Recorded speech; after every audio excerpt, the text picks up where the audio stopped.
সূরা নাজিআত 38 নম্বর আয়াত। ওয়াআথারাল হায়াতাদ দুনিয়া। সূরা নাজিআত 38 নম্বর আয়াত বোঝার জন্য আমাদের অন্তত চারটি শব্দার্থ মুখস্থ করতে হবে। এক নম্বর হলো ওয়া। ওয়া অর্থ এবং। আথারা এটা ফেল, প্রাধান্য দিয়েছে। ওয়াআথারা এবং প্রাধান্য দিয়েছে হায়াত। হায়াত মানে জীবন, আর দুনিয়া মানে দুনিয়া বা পার্থিব। আল হায়াত দুনিয়া অর্থ হলো পার্থিব জীবন। ওয়াআথারাল হায়াত দুনিয়া। ওয়া এবং আসারা প্রাধান্য দিয়েছে আল হায়াত দুনিয়া পার্থিব জীবনকে। ওয়া আসারাল হায়াত দুনিয়া এবং পার্থিব জীবনকে প্রাধান্য দিয়েছে। এই আয়াতটি আসলে 37 নম্বর আয়াতের সাথে সংশ্লিষ্ট। 37 নম্বর আয়াতে বলেছে যে অতঃপর বা আর যে ব্যক্তি অবাধ্য হয়েছে, সীমালঙ্ঘন করেছে এবং ওয়াথারাল হায়াত দুনিয়া এবং পার্থিব জীবনকে প্রাধান্য দিয়েছে।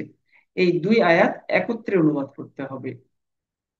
আয়াতের সরল অনুবাদ আমরা বুঝলাম, এবার ফেলের বিশ্লেষণ।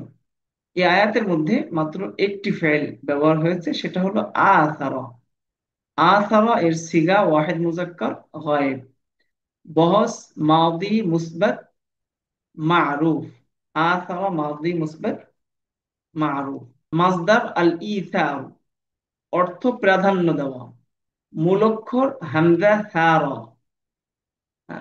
আসারা ইউসিরু বা বাবু ইফআল।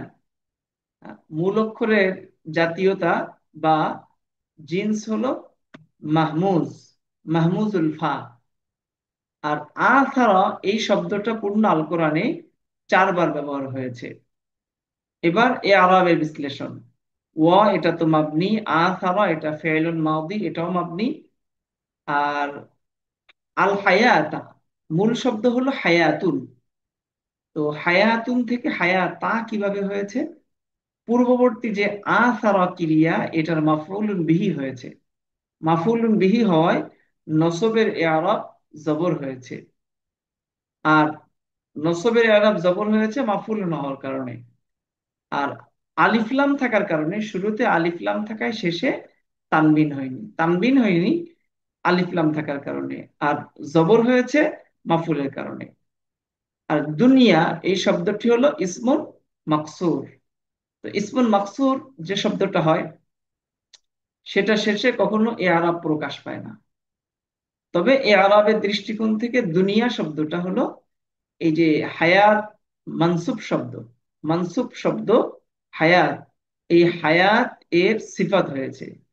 আর দুনিয়া শব্দটা আল হায়াত শব্দের সিফাত হয়েছে। মানসুব শব্দ হায়াতের সিফাত হওয়ায় এ আরাবের দৃষ্টিকোণ থেকে মানসুব অবস্থায় রয়েছে।